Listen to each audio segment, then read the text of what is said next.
Қала кішкентай емес, қалада осы жасалынатын жұмыс көп, сондықтан бәрін жасаймыз. Жаңағыда народында болдық, одан кейін треугольникте болдық. Бізде осы қалада 570 ауламыз бар, 570 урок есть. Осы 570-тің 100-ге жуық жасағанбыз. Қалғандар тұр әлі. Әрине бәрі жасалына, бірақ кішкене уақыт керек.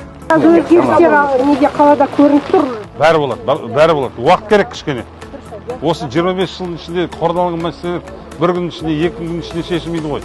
Әрине, сіздерге де керек. Ана жақта степнойымыз бар, ана жақта басқаларымыз бар, анау жоламамыз бар, басқасы бәр жерде ойбай ең бірінші ретте кезекте бізге істеп беріңдер дейді.